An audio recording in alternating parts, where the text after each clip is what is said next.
Good morning, ladies and gentlemen. Happy Friday. You did it. You did it once again. Here we are on another glorious Friday, heading into the weekend. Brandon, do you feel accomplished about what you've done this week? We've done a lot. It's been a chill but busy week. We've done mucho. And today, one of the things, we're doing a total remodel on our Stick of Joseph studio. So stand by for that. It's going to be awesome. No more Black Void. I'm really excited. But Brandon, we've got a lot of things to cover that I'm extremely passionate about. And for those of you that are coming here for the first time, what we do is we cover stories happening in news and pop culture and do our best to help you frame them in a gospel light through the scriptures and through the restored gospel of Jesus Christ. And some of the stories that we're going to be covering today is one of the victims of the Blanc shooting in Michigan has finally come home after 10 weeks and 25 surgeries. God bless that man. We'll talk about him. And Erika Kirk finally speaks out against the foolish conspiracy theories and wild things that have been promoted about her husband, Turning Point USA, mostly by Candace Owens and other interesting actors. We'll talk about those and a conversation we actually had with the Chief Operations Officer at TPUSA, Tyler Boyer, over Zoom this morning in preparation for this episode. He's going to be coming on the channel soon. And in our featured story, I know that should be the featured story, but this, in our featured story, it seems that freedom of speech, one of our basic human rights, is being attacked from both sides of the aisle. And we'll share a personal interaction that I actually had in Israel with the head of the Anti-Defamation League in conjunction with this story. A lot of crazy stuff. Thanks for being with us. My name is Jackson Wayne Paul, and this is Latter Daily Saints. What power shall stay the heavens from pouring down knowledge from heaven upon the heads of the Latter-day Saints?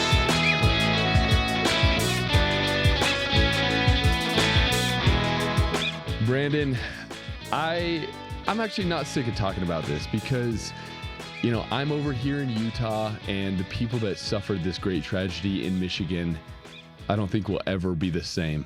They certainly will not ever be the same. And it just so happens that one of the victims that was wounded, he has spent the last 10 weeks hospitalized and has had 25 different surgical operations. Brandon, if you want to pull that KSL link up, I think we actually are just going to watch this video because he gives a powerful testimony in there that I want you all to hear. It's very inspiring. So we'll watch this 2-minute video and then chat about it a bit.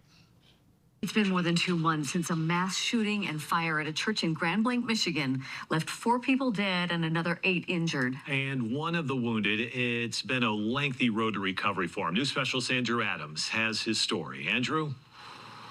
Well, Benjamin Phelps was released from the hospital on Friday, nearly 10 weeks after he was shot.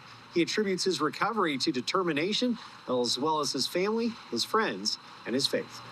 What happened here at this meeting house of the Church of Jesus Christ of Latter-day Saints was hard to put into words. It is a traumatic story. It is a devastating story. And the 10 weeks that passed since were incredibly trying for this couple. You're in pain. You're feeling sick. There's some pretty dark times. Benjamin Phelps was wounded during the mass shooting and fire. I had a bullet hole in my stomach, smaller than a dime. And the complications were significant enough. He needed more than 24 surgeries. From the moment that I became conscious, I knew where I wanted to be. Where he wanted to be was home. And he described a journey of determination and faith to get there. I really had to start bearing down upon what I believed in. And I really had to focus and buckle down. He pushed himself to progress while accepting every prayer those around him would offer. On Friday, supported by his family, friends, and his church ward, he was finally able to leave the hospital. My wife was wonderful.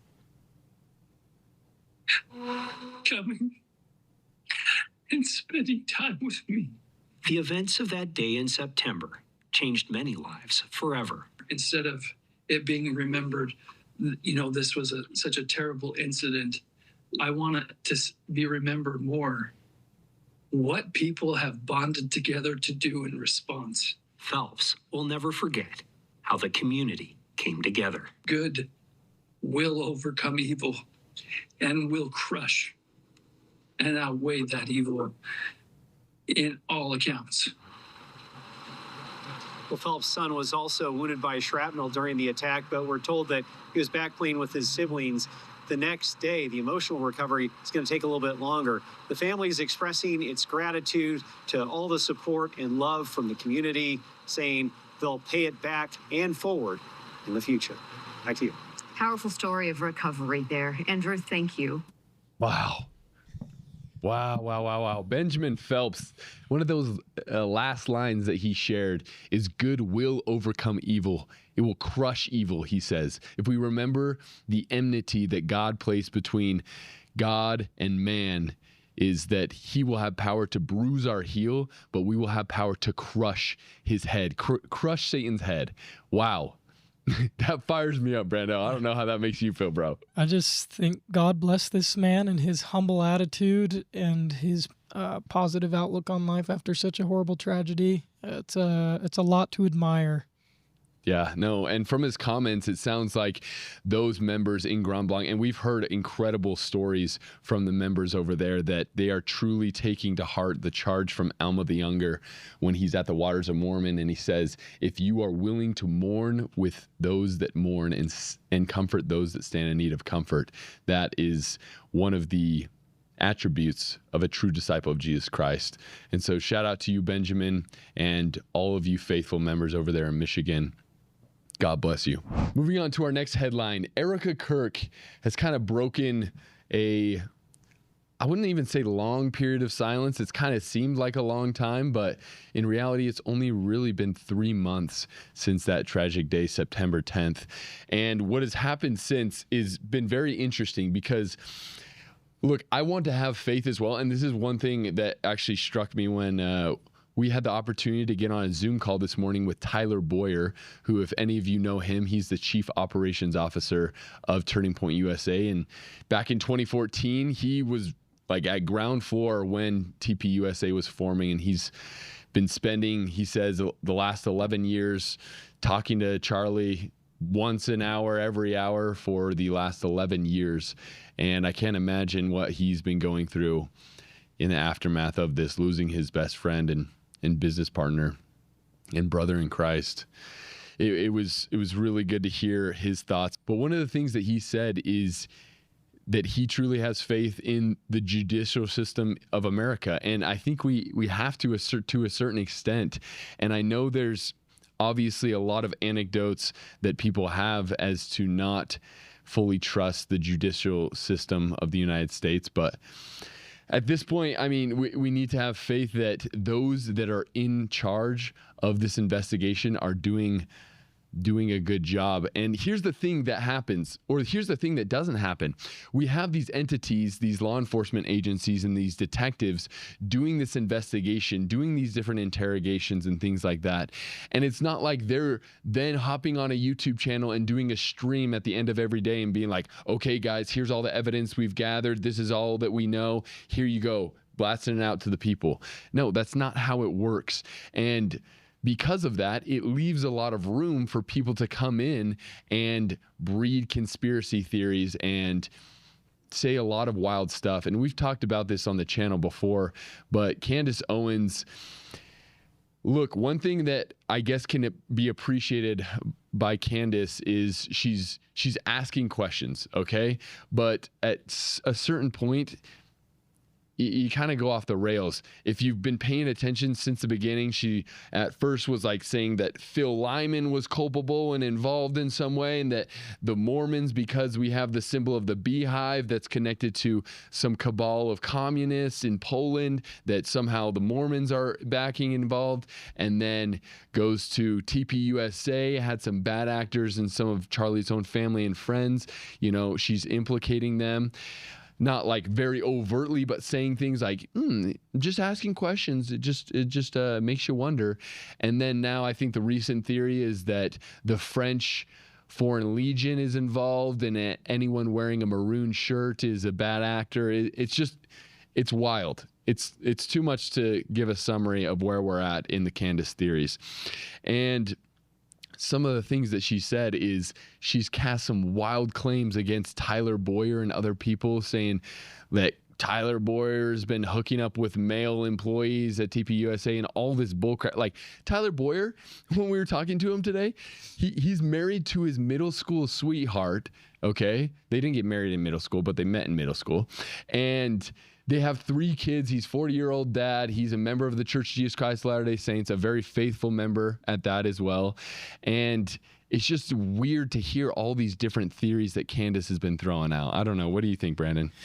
Yeah, that's exactly right. I think it becomes a problem when she starts rattling off claims that really sound like end-all, be-all conclusions, or when she publicly name drops people who then have to face the ramifications of that, of being roped into one of those conspiracies, that many people, that millions of her followers are unfortunately going to believe. She has kind of that cult following a little bit. And then those people have to deal with the mob and maybe perhaps even be in danger themselves. We don't know what her words could do. And she just lacks a lot of tact and dignity in her reporting on it. And so it's and we did learn more about that specifically today from Tyler, and maybe we'll talk about more of that after we watch this clip. But that's my summary of how I've been feeling about Candace lately. Yeah. Because unfortunately, because for a lot of things, I've been a fan of Candace Owens, and she's done a lot of very interesting and obscure investigative reporting that I feel like a lot of different news outlets wouldn't touch with a 1,000-foot pole, but they're important things to talk about. But when you go after a widow who, I hope she hasn't seen the video, but she experienced losing her husband in such a public manner. And yes, I don't know, everyone grieves differently, right? I've never had that happen to me. I've never been so in the public light and had such an awful thing like that happen to me. I have no idea how I would respond or anything like that. But when you get a widow acting like this on public television, I don't know if you're taking the right approach here. But this is Erika Kirk yesterday, actually, on Fox News, and this is what she kind of had to say about people like Candace specifically, probably. But let's just watch this video. Come after me, call me names, I don't care. Call me what you want, go down that rabbit hole, whatever. But when you go after my family, my Turning Point USA family, my Charlie Kirk Show family, when you go after the people that I love, and you're making hundreds and thousands of dollars every single episode going after the people that I love because somehow they're in on this, no. You know, I have to say it, I've never seen you like this. No, this is righteous anger because this is not okay. It's not healthy. This is a mind virus. Yes, I believe in our judicial system. I do. We have a hell of a team working on this, excuse my French. But this is not okay. So you want to put these people back in the box where they've been creeping from? I don't care what box you're in. But just know that your words are very powerful, and we are human. My team are not machines, and they're not robots. They are human. We have more death threats on our team and our side than I have ever seen. I have kidnapping threats. You name it, we have it. And my poor team is exhausted. And every time they bring this back up, what are we supposed to do? Relive that trauma all over again? They watched my husband get murdered. I have no idea how I would have reacted if I was there that day. And thank the good Lord that I did not have to see that happen. But my team, they are rocked to the core. So why every single day do they have to be dragged through the mud, analyzed, hyper-analyzed? You know, they sit in a corner. Wow. Wow. Wow. Now, yeah, if any of you have been following Candace, like, you know that she's been calling out specific people at TPUSA. Charlie's people that have been, like I said, spending every day with Charlie pretty much for the last 11 years and throwing out all these wild accusations. And yeah, I don't know. What do you have to say about that, Brandon? First of all, what a classy woman. I think that she's very good at articulating her feelings. And I just got kind of a little choked up watching that when she was saying, I can't imagine having been there. And, as people know on this channel, I was there. But I can't imagine being in her position. I mean, first of all, like you said, she loses her husband in a horrific public manner. And now she's suddenly the face not just of a grieving family, but of a whole movement of people who are looking for answers. And every word that she says gets dissected online by critics and by conspiracy theorists. Matt Walsh was saying yesterday, if she smiles, then she's suspicious. If she cries, then she's suspicious. And it's a complete lose-lose situation for her. And that's kind of what we talked about with Tyler today. And of course, he has a personal relationship with Erika, having been Charlie's right-hand man. And she has so much pressure on her right now. She on top of her personal grief, she's carrying the expectations of the TPUSA staff, the expectations of hundreds of thousands of millions of people who follow Charlie's movement. And I think that's a pressure that would break most people. So I just admire the strength that she has. And I would just say to people, when we share posts or speculate or casually repeat accusations, we're not just doing research. We're adding to the emotional load of a woman and her kids who have already lost the person that matters most to them. So whatever else we think, I think we as a people owe Erika and her family basic Christian charity. Guys, I just think that prophets have warned us repeatedly about deception in the last days. So when we listen to Candace Owens or anyone else who's purporting theories like this, or any sort of theory that could be considered conspiratorial, that implicates people who are frankly obviously innocent, we just need to ask ourselves, who benefits from this narrative? Just like Erika was saying, it is a major incentive for Candace to use Charlie's name to get clicks. And I'm not saying that's her 100% intention, is just to get money, but I think that she's probably not mad about the money that she's getting from constantly talking every day and making all of these conspiracy theories. Then I guess we have to ask, what are the fruits of these? Do we feel the fruits of the Spirit like it talks about in Galatians? Do we feel love, joy, peace? Or do we feel rage, suspicion, or glee at the thought of someone else being exposed or destroyed? I don't know. These are just a self-reflection that we have to have when we are consuming media online, when we are getting so much information, especially about something so big and so widespread, and that everyone is giving their opinions about. I don't know. Yeah. And it's tough because, look, playing devil's advocate, right? Like Candace, great. There's some things I'll be 100% transparent and honest right now about things that I think don't make sense with the current narrative of Charlie Kirk's death.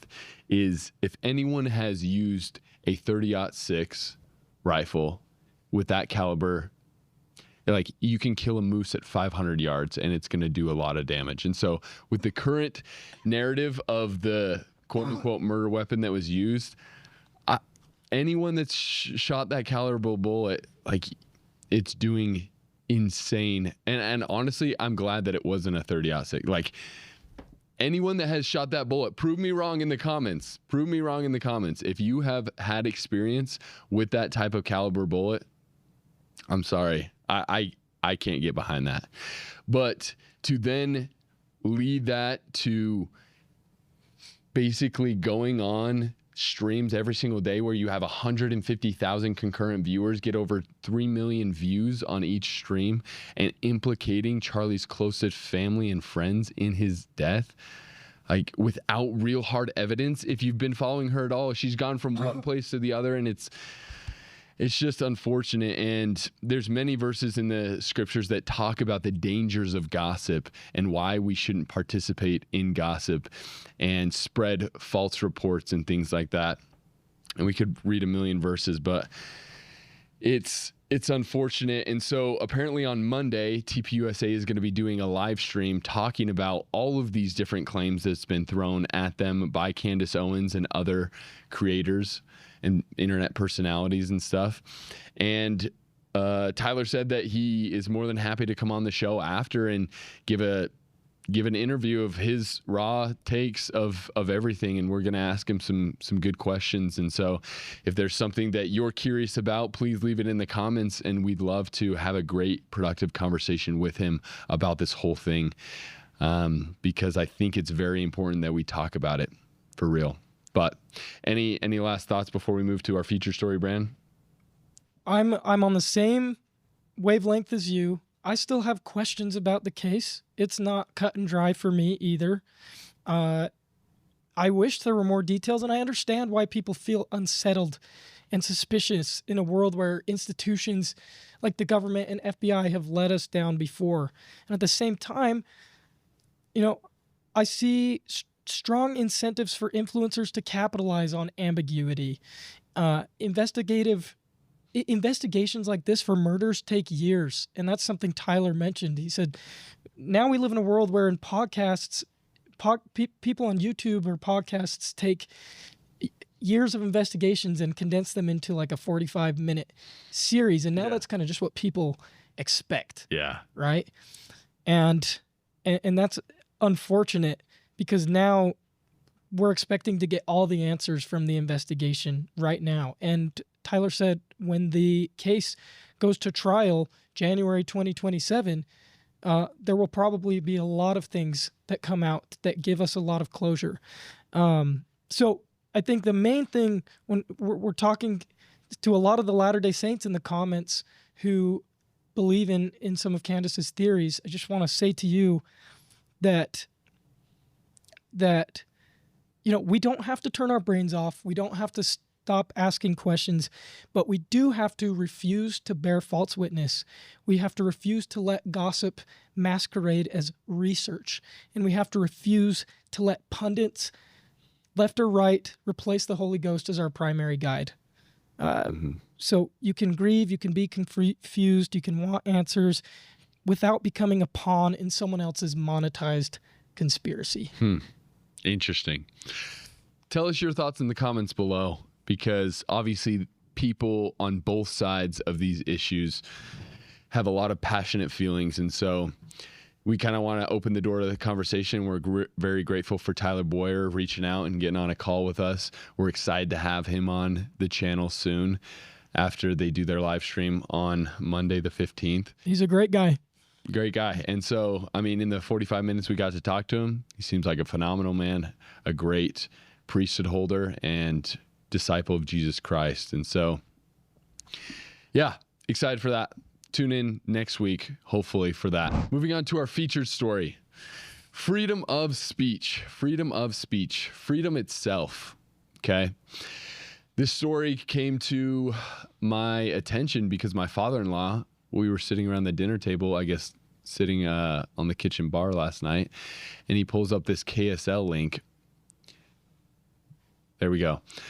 And I'll just read the title here, and we'll talk about this. It says, Weber State erred in creating list of prohibited words, says Utah System of Higher Education head.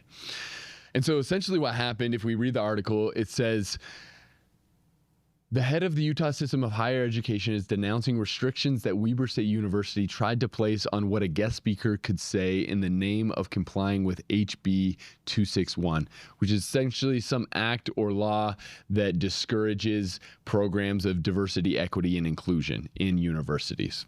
in Utah. That was frankly just misguided and is contrary to what we're trying to do with invited speakers, said Geoff Landward, commissioner of the entity. He says, we're not banning or censoring certain words or something because that kind of defeats the whole purpose of having viewpoint diversity. I agree. And so if you look at the words here that are banned, it's kind of interesting. So it says, news publicly emerged last week that Darcy Little Badger, an author and editor scheduled to speak at Weber State University, opted out of appearing after university officials provided her with a list of prohibited words and concepts. The list included equity, diversity, and inclusion, anti-racism, bias, critical race theory, implicit bias, oppression, intersectionality, prohibited discriminatory practices, racial privilege, and promoting stereotypes based on personal identity characteristics.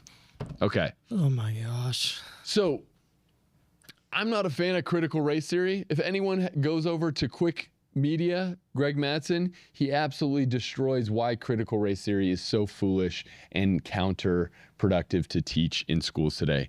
I'm not in favor of diversity, equity, and inclusion programs. I don't think it actually solves the problem. I'm not in favor of, some of these other topics and stuff like that. But here's the thing. Censorship is not the answer when it comes to speech, okay? And I think the diamond shines brightest against a black background. Meaning in this scenario, if you personally don't think that these ideas are good or these kind of words are good to use and stuff like that, then use your own speech to expose the foolishness of these ideas or words. As soon as you seek to censor someone or prevent other people from hearing these other ideas and stuff like that, then it's just... one, people are going to get more curious about them and want to side more with the people that are being censored on either side of the political aisle. And so if we scroll down a little bit more in the article here, it's pretty interesting. I'm going to read this article. It says, the point of the provision he went on, the H-1B 216 thing, is to promote expression of a range of viewpoints on issues. Let students think critically, understand the issue better, and be able to formulate opinions on this. The school needs to be looking for opportunities to make sure students, the communities, have exposure to different viewpoints on controversial issues, he said. So I'm of the opinion that if you present those issues that they were trying to censor and you present their counter arguments, the diamond will shine brightest against a black background. And preventing people from seeing both sides, I don't think is going to result in what their desired outcome is. And if you don't agree with a speaker, maybe don't invite them to speak at your university. Like, I don't know. It just seems a little extreme to literally prevent these things of speech. And we've seen across the political spectrum and in different colleges, universities, and just all across the world, censorship happening. For example, I don't know if any of you remember this, but in 2022, Stanford, they rolled out this whole entire program called Elimination of Harmful Language Initiative. Okay. This was insane. This is insane. And this is on the opposite side of the aisle. This was coming from the left. Yeah, more left-leaning side of the aisle. It says, the Elimination of Harmful Language Initiative, EHLI, is a multi-phase, multi-year project to address harmful language in IT at Stanford. EHLI is one of the actions prioritized in the Statement of Solidarity and Commitment to Action, which was published by Stanford, blah, blah, blah. The goal of the Elimination of Harmful Language Initiative is to eliminate many forms of harmful language, including racist, violent, and biased language in Stanford websites and code. Okay, so I just remember when this came out. Yeah. The right absolutely lost their minds. Yeah. They freaked out about this. And so it's just interesting that, at Weber State, that we're seeing the censorship coming from the right. There's a little bit of a double standard there. Yeah, that's very interesting. And look, that goal sounds great. Like, I'm not a fan of racism. I'm not a fan of prejudice and things like that. But the definition of those terms nowadays have shifted drastically. And if you scroll up, it says, if you scroll up a little bit more, Brando, to that first page, it says content warning. This website contains language that is offensive or harmful. Please engage with this website at your own pace. There's your content warning. Okay, I'm giving it to you. And it has different types of prejudice. And the first one is ableist. If you didn't know what ableist language is, it is offensive to people who live with disabilities and or devalues people who live with disabilities. The unintentional use of such terms furthers the belief that people who live with disabilities are abnormal. Okay, then let's see these. Can we please, let's go through some of these. Incredibly offensive words. These terms. Addict, addicted, basket case. You can't say basket case, okay? You have to say nervous. So it has, instead of consider using, considered using, and then the context. Here's one, blind study. Everyone heard of a blind study before? Well, that is ableist because it unintentionally perpetuates that disability is somehow abnormal or negative, furthering an ableist culture. Okay. Look at this one. Crazy. If you say that's crazy. You can't say crazy. You can't say crazy at all. We say that all the time. We say trivializes the experiences of people with mental health conditions. Yes. And then you got crippled, dumb. You can't say dumb. You can't say insane. You can't say lame. You can't say mentally ill. You can't say OCD. You can't say all of these things. You can't say sanity check. You can't say spaz. You can't say retarded. You can't say tone deaf. Now, not to say that these are all words that we should be shouting from the rooftops and stuff like that, but the censorship in and of itself of a lot of these benign words as well, like, you can't say crazy, you can't say dumb. It's just so silly. And then what's that other one there? Ageism. You can't say gray beard. You can't say senile. Wait, this one's my favorite. You can't culturally appropriative. Wait, is that right? Appropriative. Yeah. You can't say bury the hatchet. That's a very common phrase. It's cultural appropriation of indigenous people. Oh, because it comes from the Book of Mormon when they buried their weapons of war in the name of peace. Well, I don't know if that's where it comes from, but hey, I never thought about that before. It buried some hatchets. No, go to that first one, dude. You can't say brave. You can't say the word brave. It says there's no other alternative either. It says this term perpetuates the stereotype of the noble, courageous savage, equating the indigenous male as being less than a man. Well, who's thinking about that when you say, dang, that was a really good speech. You were very brave. Or thanks for standing up for that person. You were very brave. Oh, that's offensive to Native American people. What are we talking about? Well, anyway, yeah, low man on the totem pole. Wait, the last one. Where was I? Oh yeah, this one real quick. You can't say like mailman, fireman. That's offensive. You do firefighters, mail deliverers, stuff like that. What's the funny one? Mailman. Some of these are totally justified that they're on here, but it's way too long. It totally dilutes the objective they're going for. Yeah. But these ones that go against. Oh wait, where is it? Oh my gosh, this is so long. I can't even find. We're not going to go through these, but if you want to melt your mind for a good half hour reading these. Anyways, soon after they released this, like a month later, they saw the backlash they were getting and they kind of nixed the whole thing altogether, but it's still living in infamy on the internet. But it just shows you the mentality that they would rather prefer to prevent anyone from saying these benign, most of them benign words in the name of not offending anyone. And this censorship is so off-putting, especially to, I think, people of our generation, but hopefully to everyone, it should be very off-putting. And here's the thing. I'll actually just share this anecdote with you guys of an interaction, a personal interaction I had with the head of the ADL, the Anti-Defamation League of Jerusalem, when I was in Israel. And I was sharing with her concerns about censorship, because a lot of people, one of the reasons that they have negative feelings towards Israel, because they have come to me and they've expressed this, is because of organizations like the Anti-Defamation League trying to censor people. And it's just not a good strategy nowadays. Now, if someone is like doxing someone and calling for violence to be upon them, yeah, I don't think that that is good speech that should be facilitated on social media platforms, okay? And I think there's a line. But when someone expresses discontent or disagreement with the government state of Israel that is heavily tied with the Jewish religion, and this conversation went on for about 2.5 hours, and I asked essentially, so is there a difference between anti-Semitism and being able to criticize the government state of Israel? And she says, yes, they're completely different.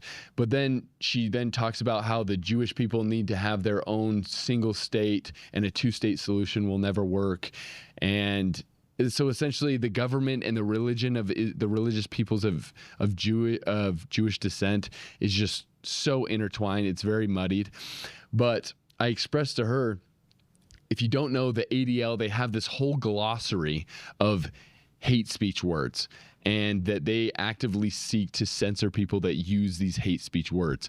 And I was having a conversation with one of my buddies back when the whole bombing of Iran was happening, and I was currently deployed in the United States Marine Corps Infantry, and our mission set was to be ready to be sent to any conflict in the world to fight for liberty. Hopefully, I mean, that's what I signed up for. It's a whole long conversation, but I could be sent to die in a foreign country on behalf of some cause. And when that whole thing was happening with Iran and Israel, and people were like kind of stoking flames, speculating that we could get sent to Iran to fight and all this stuff, I was having a conversation with one of my buddies, and I was like, whatever our leaders end up deciding, I hope they have America first in mind. And my buddy kind of jokingly said, he's like, you know that phrase is anti-Semitic, right? You know that's anti-Semitic to say America first. And I'm like, what are you talking about? He's like, yeah, the ADL just added it to their list of hate speech. And I'm like, no way. What do you mean? Me saying I hope that my leaders have America first in mind, that's anti-Semitic. That means I hate Jewish people.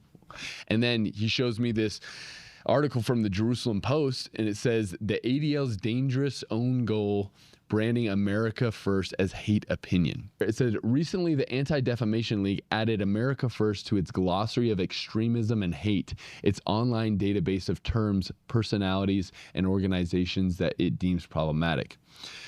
So they add this phrase here, America first, and she talks about how they, have efforts of censorship of anti-Semitic language online, and they work with these social media companies to censor these people that use anti-Semitic language. And if me saying I hope that our leaders have America first in mind, I asked her, I said, okay, help me understand this. You, as a citizen of Israel, I'm sure that you would say something to the effect, you hope that whatever decisions your nation's leaders make, that they have Israel first in mind, right? Would you not think that? And she's like, yes. So I'm like, so then why is it anti-Semitic of me to say that I hope that our leaders have America first in mind? And she's like, well, it depends on how you use it. I'm like, okay, give me an example of a way that would be anti-Semitic to use it.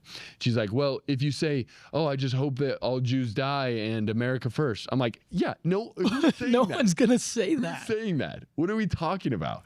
And then one of the people in our group pipes up and says, no, Jackson, it's like how Christ is king is not inherently anti-Semitic, but it depends on the way you use it. And I'm like, bro, what are we talking about here? What are we talking about? And I just expressed to her how off-putting it was from people of my generation to resort to censorship to solve whatever problems. Now, it gets really complicated because anti-Semitism over there in Israel is being manifest in blood, the spilling of blood. Okay. And if you haven't seen our Israel episode, I go through a lot of our trip and the things I saw, places a mile away from Gaza that families were massacred on October 7th, and it's awful. And so from their perspective, anti-Semitism is being manifested in blood.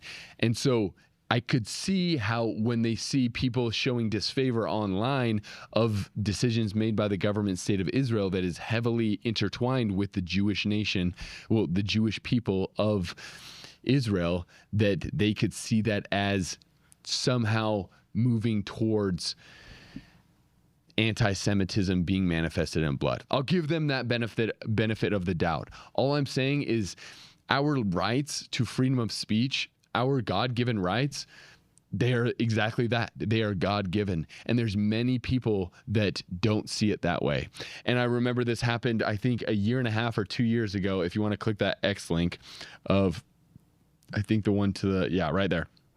So there was this girl named Heidi, can't pronounce her last name. I'm not even going to try. But she shares this on MSNBC. Go ahead and take a look at this. One thing that unites all of them, because there's many different groups orbiting Trump, but the thing that unites them as Christian nationalists, not Christians, by the way, because Christian nationalists is very different, is that they believe that our rights as Americans, as all human beings, don't come from any earthly authority. They don't come from Congress. They don't come from the Supreme Court. They come from God. The one thing... Okay. Brandon, have you ever read the Declaration of Independence before, bro? I haven't memorized, dude. Do you actually? No. Oh, sorry. I was about to be so proud of you. We the people. Don't even try, okay? We're just going to flip to it real quick. Go to the Declaration of Independence. All right, let's recap what she said. She said that Christians or Christian nationalists, what she was saying, the definition she gave for Christian nationalism is people that believe that our rights aren't given by a government entity made by man, but they're given by God. What a crazy thing to believe, right? Insane. Well, let's go to the Declaration of Independence and see what our forefathers believed. It said, in the second paragraph, it says, we hold these truths to be self-evident, that all men are created equal, that they are endowed by their Creator with certain unalienable rights, that among these are life, liberty, and the pursuit of happiness. And it goes on. It's a phenomenal document. I suggest you read it. But part of these rights, like, I don't think we talk about this enough, that some of these rights, some of these freedoms are given to us by our Creator. And in the Bible, in Galatians 5:1, Paul says something phenomenal. He says, stand fast, therefore, in the liberty wherewith Christ hath made us free, and be not entangled again with the yoke of bondage. Now, obviously, this can be very multivalent and talk about how Christ has set us free from sin, given us the ability to repent and things like that. But all throughout Scripture, and especially in the Book of Mormon, that can 100% certainly be applied to our God-given rights of freedom of worship, freedom of speech, freedom of assembly, all these different freedoms and rights that we enjoy as humans. And it's important that we don't take advantage of these things and use them to harm our brethren. Because in 1 Peter verse 15 and 16, it says, for so is the will of God, that with well-doing ye may put to silence the ignorance of foolish men, as free and not using your liberty for a cloak of maliciousness, but as the servants of God. Honor all men, love the brotherhood, fear God, honor the king.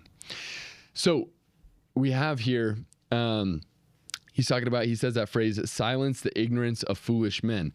The way we can do that is, like Joseph Smith said, truth is made manifest by the contrasting of truth and falsehood, right? And so if we take what we believe is falsehood and try to hide it behind a corner and punish anyone that uses any of those ideas and stuff like that, that's not the right way to go. If instead of resorting to censorship, we up our efforts to proclaim truth and to teach things that are true, then I think that it will allow people to use critical thinking and to go to God to ultimately follow truth. And censorship just bothers the beans out of me, dude. It bothers the beans out of me, and it's so unattractive and unappealing. And here's the thing. it's a whole thing to get into. Does that mean then freedom of speech includes having books on why it's a good idea to, medically transition a child in a children's book in a school library? No, I don't think that, because that's a whole different subject and a whole thing that we can tackle another day. But just the basic rights to say words doesn't mean that there won't be consequences, but we should be able to let the people decide what they want to follow instead of hiding things behind a corner. So anyway, there's a lot, obviously, that goes into this. I just don't think that censorship in this manner in which Weber State is trying to do it is a good idea. What say ye, Brandon? I mean, the last thing I'll say is if it wasn't clear, if it hasn't been clear throughout this whole journey of Latter-day Saints, I think I would say Jackson and I lean more conservative. I would say our label is disciple of Christ above all. But the reason I'm just saying that is even though we will absolutely call out crap like this that comes from the conservative side. If they're going to censor the left, we're going to call that out. If the left is going to censor us with notably like 500 more terms than the conservatives did. But either way, censorship at all in this kind of context, we're going to call it out. We're going to call out stuff like this. Yeah. And to make this be known, and people have a lot of issue with this because they don't think it's possible when people ask, are you liberal, conservative, Democrat, Republican? First and foremost, and we've talked about this, my number one identifier that I try to put in first priority is disciple of Jesus Christ. Yep, exactly. And everything that aligns with that, then I'm all for it. Exactly. Then I'm all for it. And anything against that, I want to fight against and I want to preach against. And I'm not always going to get it right, but that's kind of the paradigm in which I look at things through. And so if you think that is foolish, then explain yourself in the comments. Anyways, a lot of stuff there. I think one of the most Christian things that we can do is advocate for these freedoms and rights to be enjoyed by all. And yeah. Anyways, a little bit heavier of a show. Got really passionate and fired up there. But we love you so much. We can't wait to see you on Monday. And we're really excited to have Tyler Boyer on the show coming soon. And remember, if you're not looking at the world through a gospel lens, you're only getting half the story. God bless you.